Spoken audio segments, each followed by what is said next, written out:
First scene में एक वीरान जगह दिखाई जाती है जो कि एक मार्केट प्लेस है और हल्की हल्की हवा चल रही होती है। अंदर मार्केट में हर चीज बिखरी होती है और वहाँ कोई नहीं होता। फिर एक फैमिली के मेंबर्स आहिस्ता आहिस्ता सामने आने लगते हैं। जैसा कि एक बच्चा भागता हुआ दिखाया जाता है जो कि इस फैमिली का छोटा बेटा होता है, और वहीं दूसरी साइड पर एक लड़की नंगे पांव चल रही होती है जिसका नाम रैगन होता है और वो डेफ होती है।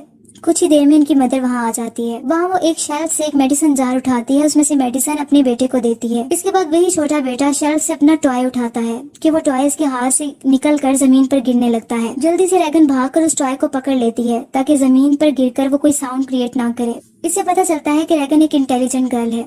इसके बाद बच्चा अपने फादर ली के पास डोर पर जाता है जो इशारा करता है कि अंदर से अपनी मदर को ले आओ। सब इशारों से बात करते हैं और कोई आवाज नहीं निकालते क्योंकि किसी भी साउंड को क्रिएट करने से इनकी जान को एक हॉरिबल क्रिएचर से खतरा होता है। रैगन फादर ली के साथ बैग में वीडियो कैमरा और दूसरी चीजें रखती है। इसके बाद वही रैगन की मदर आ जाती है और इसके साथ इसका बड़ा बेटा मार्कस भी होता है। वो इशारे से कहती है कि जल्दी अंधेरा हो जाएगा, हमें वापस जाना चाहिए। फिर वही छोटा बेटा आता है जिसे देखकर फादर ली इसके हाथ से स्पेस शटल टॉय लेकर उसकी बैटरी निकाल देता है ताकि कोई साउंड क्रिएट ना हो। फिर वो फैमिली बाहर चली जाती है, लेकिन जाते जाते वो बच्चा बैटरी को टेबल से उठा लेता है। सारे फैमिली मेंबर्स नंगे पांव होते हैं। ये फैमिली जंगल की तरफ अपने घर की तरफ मूव करती है और इनका छोटा बेटा सबसे पीछे होता है। और फिर इसी तरह फैमिली मेंबर्स को बैक साइड से स्पेस शटल टॉय की आवाज आती है और पता चलता है कि छोटे बेटे ने उस बैटरी को उसमें डालकर ऑन कर लिया होता है। फादर ली तेजी से भागता है अपने बच्चे की जान बचाने के लिए, लेकिन इससे पहले ही वो हॉरिबल क्रिएचर आकर इसको मार चुकी होती है। अब छोटे बच्चे की डेथ हो जाती है। फैमिली मेंबर्स हमेशा एक दूसरे से साइन लैंग्वेज के जरिए कम्युनिकेट करते हैं। अब दिखाया जाता है कि 1 साल से ज्यादा अरसा गुजर जाता है। रैगन एक जगह लेटी होती है और इसकी जब आंख खुलती है तो वो फील्ड में होती है। फिर वो अपनी मदर के साथ जाना शुरू कर देती है, जबकि फादर ली एक रूम में बैठा सीसीटीवी मॉनिटर पर इनको देख रहा होता है। और यहाँ कुछ साइड पर टेक्स्ट भी लिखा होता है जैसे कि survive, blind, medical support, creature के बारे में लिखा होता है और बहुत सारे न्यूज़पेपर भी रखे होते हैं। यहाँ ली बाहर की दुनिया से रेडियो कांटेक्ट करने की कोशिश करता है, लेकिन हर बार नाकाम हो जाता है। ली बाहर आता है और देखता है कि इसका बड़ा बेटा एक गाड़ी के स्टीयरिंग को घुमा रहा होता है। अपने फादर को देखकर वो अंदर अपनी मदर के पास चला जाता है जो कि नॉइसलेस तरीके से डिनर को रेडी कर रही होती है। फिर फैमिली साथ में डिनर करती है बहुत खामोशी के साथ, और सर्कल में नीचे बैठे हुए एक दूसरे का हाथ पकड़कर दुआ करते हैं जैसे वो हमेशा साथ रहेंगे। सब डिनर करते हैं। रैगन और इसका बड़ा भाई फिर गेम खेलते हैं कि अचानक इनसे एक हाथ से चीज गिर जाती है जिससे जमीन पर आग लग जाती है और शोर भी पैदा होता है। ली जल्दी से आगे बढ़कर वो लगी हुई आग को बुझा देता है और ऊपर की तरफ देखता है। वो बच्चों को चुप रहने का कहता है। रात का वक्त होता है और किसी परिंदे की बाहर से आवाज आती है और रूम में इनका लैंप भी हिलने लगता है। ली का बेटा खामोशी से रोते हुए सॉरी बोलता है क्योंकि वो चीज इससे गिरी होती है। वहाँ वो हॉरिबल क्रिएचर आ जाती है, लेकिन इनको कोई नुकसान नहीं पहुंचा सकती और चली जाती है क्योंकि ली सब कुछ कवर कर चुका होता है। अब दिखाया जाता है कि ली एक हियरिंग एम्पलीफायर बना रहा होता है रैगन के लिए क्योंकि उसको सुनाई नहीं देता। नेक्स्ट डे ली घर के बाहर सैंड फैला रहा होता है। फिर रैगन अपने फुट टॉप पर चलती हुई दिखाई जाती है और वो घर की डाउन स्टेयर्स की तरफ जाने लगती है क्योंकि कोई आकर इसको जोर से पकड़ लेता है। वो बहुत घबरा जाती है, लेकिन उसका फादर ली होता है जो साइन लैंग्वेज से रैगन को कहता है कि तुम नीचे नहीं जा सकती और जानती हो क्यों। रैगन इशारा करती है कि मैं बच्ची नहीं हूँ, मैं शोर नहीं करूंगी। ली फिर उसको बताता है और उसको हियरिंग एम्पलीफायर दे देता है, लेकिन रैगन को पता होता है कि हियरिंग एम्पलीफायर हमेशा की तरह काम नहीं करेगा और ये नहीं सुन सकेगी। ली इसके हाथ में वो डिवाइस पकड़ाकर चला जाता है। इसके बाद ली घर से अपने बड़े बेटे को लेने जाता है मार्कस को, ताकि उसको कुछ स्किल सिखा सके। मार्कस अपनी मदर से कहता है कि मैं नहीं जाना चाहता।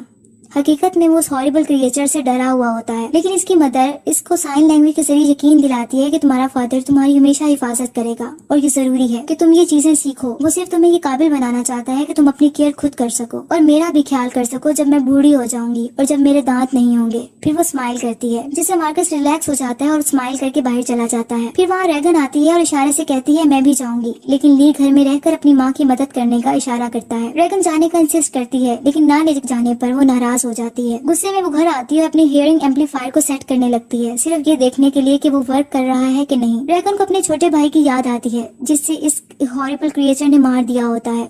रैगन बाहर जाने के लिए अपना बैग तैयार करती है। दूसरी तरफ ली मार्कस को एक दरिया के पास मछलियां पकड़ना सिखा रहा होता है। पानी के बहने की दरिया में बहुत ज्यादा आवाज आ रही होती है। ली एक मछली पकड़ लेता है और मछली के उछलने से आवाज आती है और मार्कस बहुत डर जाता है। इशारा करता है कि हॉरिबल क्रिएचर हमें सुन ना ले, लेकिन ली इशारे से बताता है कि दरिया के पानी की आवाज बहुत ज्यादा है और ये हल्का सा साउंड वो नहीं सुन सकेंगे, तुम यहाँ सेव हो। मार्कस फिर अपने फादर से बात करता है कि रैगन आपने क्यों नहीं आने दिया रैगन को। तो वो पूछता है कि आप छोटे भाई की डेथ का ब्लेम इसे करते हैं, तो ली नो कहता है। मार्कस कहता है कि रैगन खुद को ब्लेम करती है जो हुआ। फिर ली कहता है इसमें किसी की गलती नहीं थी, वो मेरी बेटी है। इसके बाद बाप बेटा दोनों जंगल में होते हैं। वहाँ इन्हें एक बूढ़ा आदमी नजर आता है और वो आदमी बहुत डरा हुआ होता है। उसके करीब एक आदमी खून से भरा हुआ जमीन पर गिरा होता है। ली इस ओल्ड मैन को चुप रहने का कहता है, लेकिन वो चिल्ला देता है गम से। इसी दौरान जल्दी से ली मार्कस को एक तरफ ले जाता है और दरख्त के पीछे छुपा देता है। फिर वो हॉरिबल क्रिएचर वहाँ पहुँच जाती है और उस ओल्ड मैन को कत्ल कर देती है और मार देती है। घर में रैगन की मदर बेसमेंट की तरफ आ रही होती है कि इसका पाँव एक स्टेयर्स में लगे नील के ऊपर आ जाता है, जो कि इसके पाँव में चला जाता है, जिससे इसे बहुत ज्यादा दर्द होता है। वो हाथ में पकड़ा हुआ ग्लास फ्रेम छोड़ देती है और वो जमीन पर गिर जाता है, जिससे साउंड क्रिएट होता है। फिर वो जल्दी से अपना पाँव नेल से निकाल कर नीचे आती है और रेड सिग्नल्स को जला देती है, क्योंकि इसे पता होता है कि वो हॉरिबल क्रिएचर साउंड से अलर्ट हो गई है। इस बेसमेंट से ऊपर वो खौफनाक मखलूक उसे नजर आ जाती है। वो बहुत घबरा जाती है लेकिन खामोश रहती है। वो रो रही होती है लेकिन कोई आवाज नहीं निकालती। इस खौफनाक क्रिएचर की आवाजें मुसलसल आ रही होती है। जब ली और मार्कस अपने घर की तरफ आते हैं तो घर रेड लाइट में होता है, जिससे समझ आ जाती है कि रैगन की मदर बहुत ज्यादा खतरे में है। वो खौफनाक क्रिएचर इसे ढूंढ रही होती है और अपनी साउंड सेंसेस को यूज कर रही होती है कि अचानक से अलार्म बेल बजती है और वो खौफनाक मखलूक वहाँ बढ़ती है। घर से बाहर ली मार्कस को टॉर्च और रॉकेट देता है और उसे आगे जाने का इशारा करता है और कहता है कि मुझे तुम्हारी जरूरत है, तुम साउंड क्रिएट करो जो कि लाउडर हो, तुम्हारी माँ को भी तुम्हारी जरूरत है। मार्कस बहुत ज्यादा डरा हुआ होता है लेकिन मान जाता है। वो हॉरिबल क्रिएचर अभी भी घर में ही होती है। मार्कस जल्दी से जाकर घर के बाहर रॉकेट को चला देता है, जिससे एक फायर वर्क होता है और बहुत ज्यादा लाउडनेस होती है और साउंड क्रिएट होता है। ये क्रिएचर इस साउंड को सुनकर उसकी तरफ मूव करती है। अंदर ली अपने गन लेकर चला जाता है और अपनी वाइफ के पास पहुंच जाता है। वो देखता है कि इसकी जान बच गई है, लेकिन इसके हाथ में एक न्यू बॉर्न बेबी होता है। मार्कस अभी घर से बाहर ही होता है, लेकिन मार्कस जल्दी से भागने लगता है। उसे ऐसा लगता है कि हॉरिबल क्रिएचर इसका पीछा करती है और वो फील्ड में से गुजरता है। अंधेरे में वहाँ रैगन पहुँच जाती है और उसे मार्कस की टॉर्च पड़ी हुई नजर आती है। इसी दौरान वो खौफनाक मखलूक रैगन के पीछे आकर खड़ी हो जाती है। रैगन अपने एम्पलीफायर से साउंड सुनने की कोशिश कर रही होती है, लेकिन उसको सिर्फ विसल की आवाज आ रही होती है। उस तरह वो क्रिएचर भी सुनने की कोशिश कर रही होती है साउंड, लेकिन नहीं सुन पाती। इसके बाद वो क्रिएचर वहाँ से चली जाती है। अब रैगन वहाँ पड़ी टॉर्च की तरफ बढ़ती है और उठाने लगती है तो इसका हाथ कोई पकड़ लेता है। वो बहुत डर जाती है, लेकिन वो मार्कस होता है। दोनों बहन भाई गले लग जाते हैं। घर के अंदर रैगन की मदर ठीक होती है, जबकि न्यूबॉर्न बेबी को ऑक्सीजन मास्क लगाकर साउंड प्रूफ बॉक्स में बंद कर दिया जाता है। रैगन की मदर मार्कस के बारे में पूछती है और ली बताता है कि मार्कस जहाँ रॉकेट चलाया था वहाँ होगा और वो सही है। जबकि रैगन की माँ कहती है कि रैगन समझदार है, वो खुद को खुद सेव कर रख सकती है। फिर वो ली को कहती है कि मुझसे वादा करो तो मेरे बच्चों की हिफाजत करोगे। फिर ली बाहर चला जाता है। अब घर में रैगन की मदर अकेली होती है, क्योंकि ली बाहर जा चुका होता है। थोड़ा वक्त गुजर जाता है, उसके साथ उसका बेबी भी होता है। पानी का पाइप फिर दिखाया जाता है कि टूट गया है और बेसमेंट में पानी आने लगता है। फिर ये दिखाया जाता है कि रैगन अपने बेबी के साथ वहीं होती है कि अचानक से वहाँ वो हॉरिबल क्रिएचर पहुंच जाती है और वो पानी में होती है, जो कि साउंड को डिटेक्ट कर रही होती है। वो क्रिएचर रैगन की मदर के सामने होती है, जिससे रैगन की मदर बहुत ज्यादा डर जाती है, लेकिन मुंह से एक लफ्ज भी नहीं निकाल सकती। और उसे ये भी डर होता है कि बेबी रोने न लग जाए और इस क्रिएचर को अलर्ट ना कर दे। दूसरी तरफ रैगन मार्कस के साथ ग्रेन सॉइल वाली जगह पर होती है और वहाँ वो आग जलाते हैं ताकि फादर ली इसे देखकर इन्हें ढूंढ ले। फिर वो रैगन वहाँ से निकलने का कहती है, लेकिन मार्कस मना कर देता है।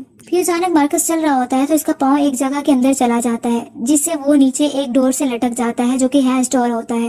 रैगन इसे मूव करने से मना करती है, क्योंकि मूव करने से डोर की आवाज आती है। थोड़ी देर में हैश डोर जमीन पर गिर जाता है, जिससे एक लाउड नॉइस आता है और इस तरह इस हॉरिबल क्रिएचर की जो अटेंशन होती है वो रैगन की मदर से हटकर इस नॉइस की तरफ चली जाती है और वो इसकी तरफ मूव करती है। मार्कस जहाँ गिर जाता है, रैगन मार्कस के पीछे जंप कर देती है और कॉर्न में गिर जाती है। इसका दम घुटने लगता है। मार्कस बाहर आ जाता है और रैगन का हाथ पकड़ के इसको बाहर खींचता है। कुछ ही देर में वो हॉरिबल क्रिएचर इन दोनों के सामने होती है, लेकिन ये हैश डोर का डोर अपने ऊपर रख लेते हैं और कोई आवाज नहीं निकालते, जिसकी वजह से वो हॉरिबल क्रिएचर उस साउंड को डिटेक्ट नहीं कर पाती और वहाँ से चली जाती है। आखिरकार ली अपने दोनों बच्चों को तलाश कर रहा होता है और ढूंढ लेता है। दोबारा इस हॉरिबल क्रिएचर की आवाज आती है। ली दोनों बच्चों को पिकअप ट्रक में छुपने का कहता है और वो चले जाते हैं। ली अपनी कुल्हाड़ी लेता है और इस मखलूक की तरफ बढ़ता है और उस पर अटैक कर देता है, लेकिन वो क्रिएचर ली को दूर फेंक देती है। मार्कस वो पिकअप ट्रक से निकलकर जोर से आवाज डैड की लगाता है, लेकिन जल्दी से दोबारा अंदर चला जाता है। हॉरिबल क्रिएचर डैड की आवाज से अलर्ट हो जाती है और पिकअप ट्रक की तरफ बढ़ती है और वहाँ के जाके ग्लास विंडो तोड़ देती है और उस ट्रक को जोर जोर से हिलाती है। दूसरी तरफ ली जख्मी हालत में अपनी एक्स को दोबारा उठाता है और हिम्मत करके अपनी तरफ उसकी तवज्जो करता है और रैगन को इशारा करता है। सिर्फ ली अपनी बेटी को ये बताना चाहता है कि वो हमेशा इससे प्यार करता है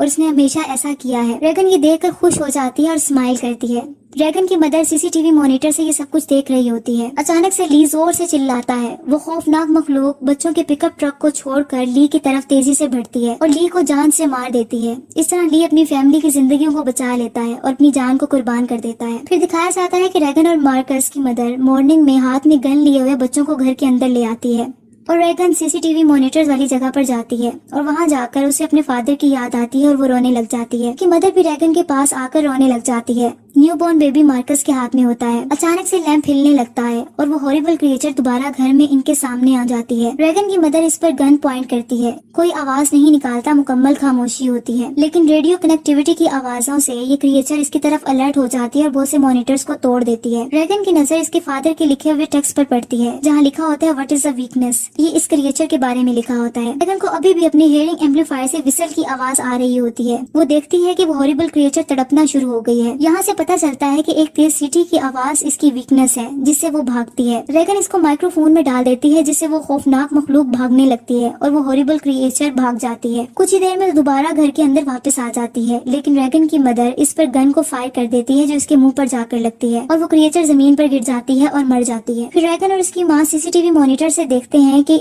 अभी भी बाहर क्रिएचर वो वाली होती हैं। हॉरिबल क्रिएचर बाहर भाग रही होती हैं। रैगन की मदर ऐसा इशारा करती है और स्माइल देती है, गन को सीधा कर लेती है। रैगन दोबारा माइक्रोफोन में वो एम्पलीफायर सेट कर देती है। इससे जाहिर होता है कि रैगन को इनकी वीकनेस का पता चल जाता है जिससे इनकी जान बच जाती है।